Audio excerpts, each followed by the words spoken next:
This is sort of like a B40 A118 week, but the reason why that's so is because there's a lot of cars out there, everyone's driving, and people need a good DVR.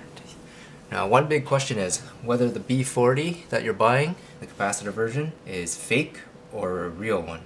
I don't think there's any real ones. They're all made in China, and they all could be made by a Chinese company. With that said, some make it better than others, and I don't think any one company is actually stealing the design from somebody else. I don't know who made the original design, but that's who these people stole it from. Or they may have made it on their own. Could have happened.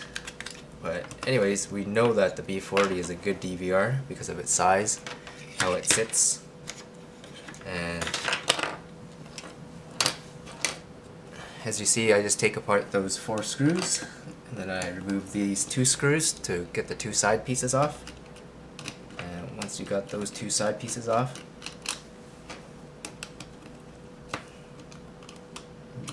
the lens can come out, and you can check out everything underneath.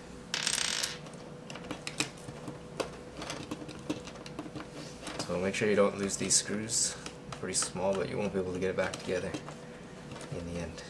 So don't give them to your brother to hold on to or anything.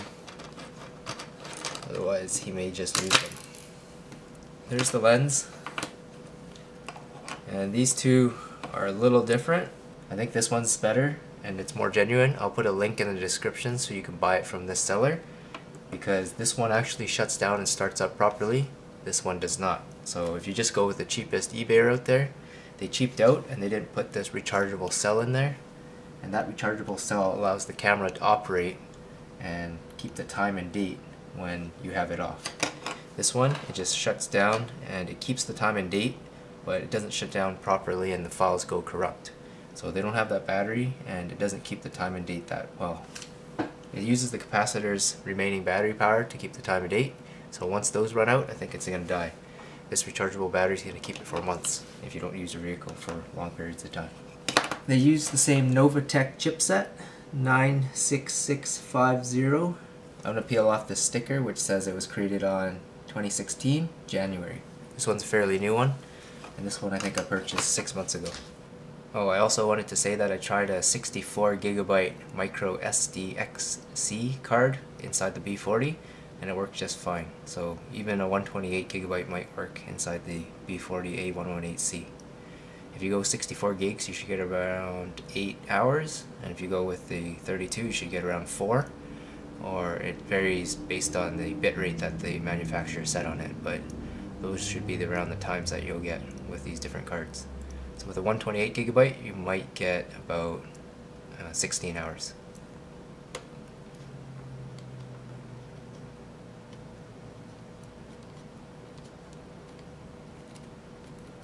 It's obviously one of those stickers that they don't want you to be peeling off.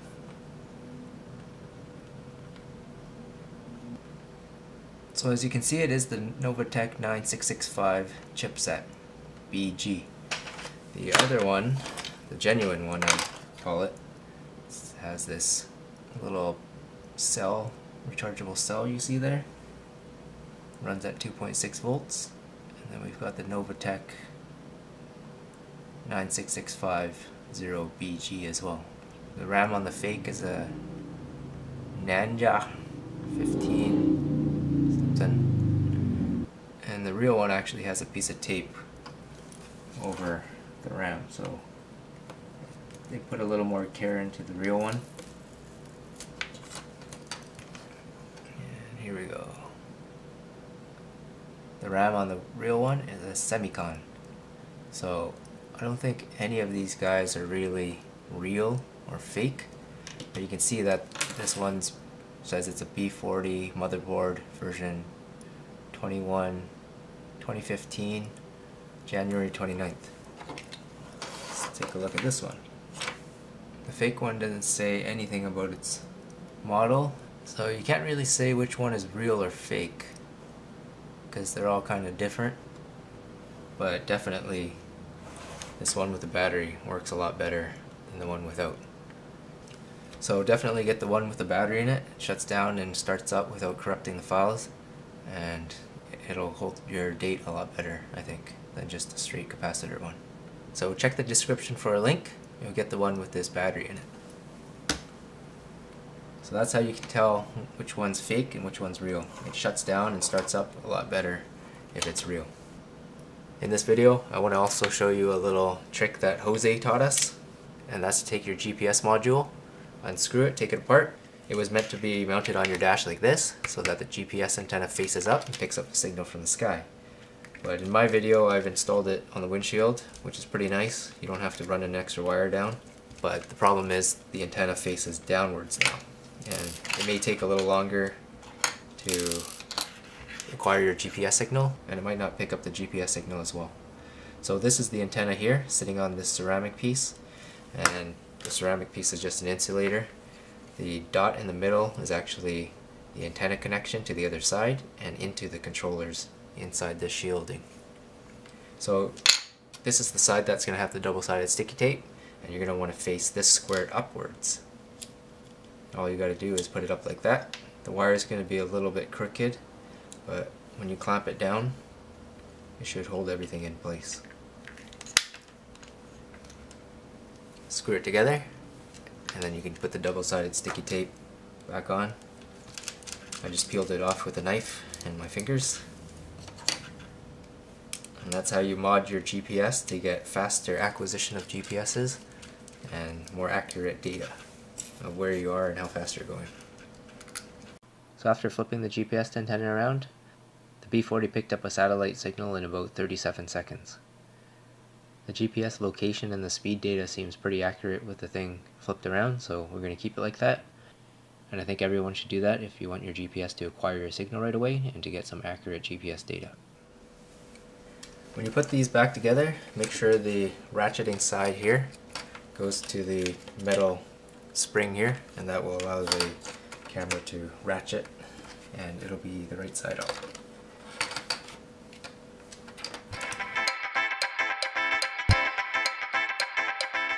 So when you buy your A118C, buy it from a reputable company and from the link in the description, and get one that actually works. So this one's still on and it's still recording. And actually, whenever you plug power into this one, it's always recording no matter how long you wait or how quickly you unplug it and plug it back in. The fake one, it doesn't really want to start up all the time. So if you go to crank your car and you go crank 1, 2, 3, it shuts itself off and it just never comes back on again. Which means you're going to go for a drive, you're not going to record your video. If you get into an accident, you won't have that video. And then when you go to push the button, what's going on? No video. You just missed all that evidence.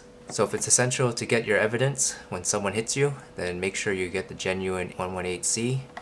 That one's not going to record half your drives and you won't even know. So that's very dangerous to be running that thing. Once again, keep an eye on your B40 118C. Make sure that it's actually starting up after you crank the car, because if you've gotten a cheap one, it just won't start up again and you'll have to push the power button. So I hope that answers the question whether the B40 118C you're getting is genuine. You can easily tell. It should have that serial number on the back, it should have that rechargeable battery inside, and it should have a box that says A118C. Also, if you need to charge your devices inside your car, this is a very good car charger. It's compact and it produces 2.4 amps to both of these ports at the same time. So if you need a lot of power and you charge your smartphone and your tablet in your car, and you don't want a big bulky car adapter, get the all-key 4.8 amp dual USB port charger. And at home, if you need to charge a lot of stuff, use the all-key 5-port USB charger. So this thing can give you 2.4 amps out of each of these, or up to a total of 7 amps. This thing's very powerful, and it's only about 20 bucks. If you don't need that much power, you can get this one, 5 ports, 2.4 amps each, up to a max of 5 amps. 10 bucks for a 5-port USB charger. That's pretty good. Here's a wall charger that can provide 2.4 amps total. It's pretty compact, and that's a lot of power for such a small device. All these chargers run at 100 to 240 volts, so you can bring them all over the world. You just need a plug adapter, and these things can charge all your devices. So when I travel, I use up about 5 ports, so I'll just bring this little thing with me, and I'll charge everything up. if you're going to run this 24 hours in your car, make sure you get a good switch mode power supply so it's more efficient and doesn't waste all of your battery power on converting that power or reducing it. A lot of the ones that use voltage regulators, they actually throw away that extra energy into heat. This one's more efficient, so if you're going to run this for 24/7, get one of these and it can probably double your runtime on your car battery. It's only about 13 bucks and you can get it from Amazon.com. So I hope I showed you a bunch of stuff you actually wanted to hear about. Thanks for watching, and I hope that helps. So we've got our GPS sensor here. You're going to have to just take the sticky backing off the back, and then you can go ahead and remove the 4 screws. I've already removed 2.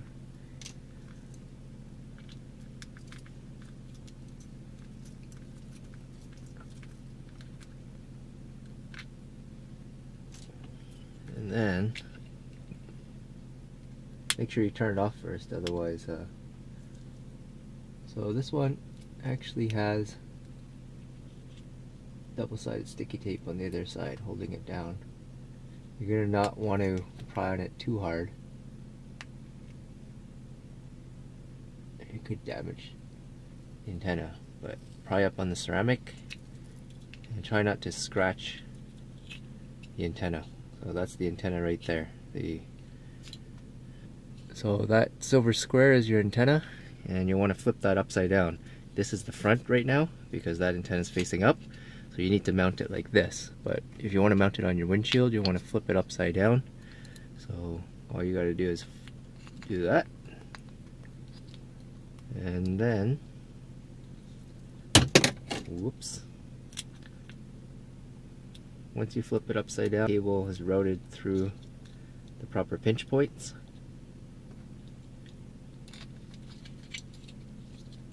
Place your rubber gasket back in place here.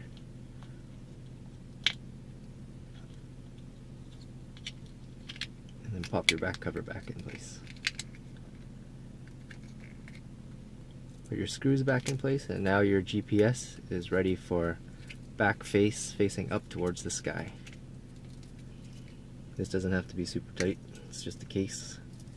So don't over tighten those screws, otherwise you may damage the threads. Strip them.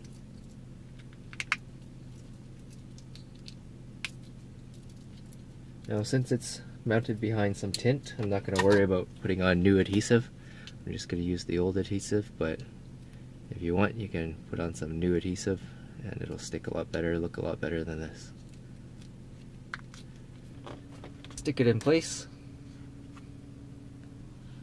I've got it mounted on the driver's side behind the rear view mirror, so when I go like this, I barely can see it. It's pretty slick that way.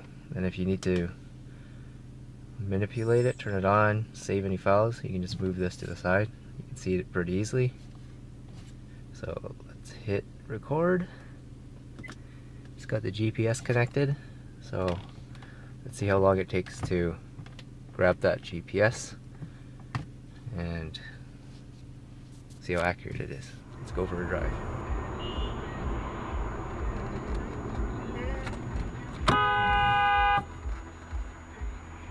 That's a poor driving right there.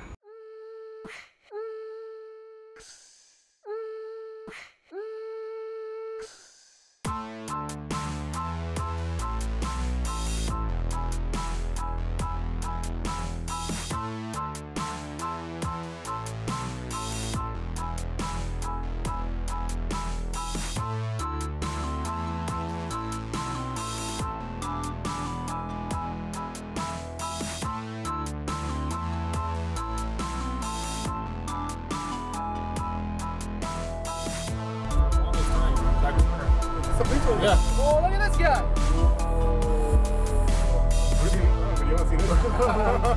Oh shit, Dylan, what happened? Did you try thought that was like the curb between turns? Yeah, I don't know. The street and the...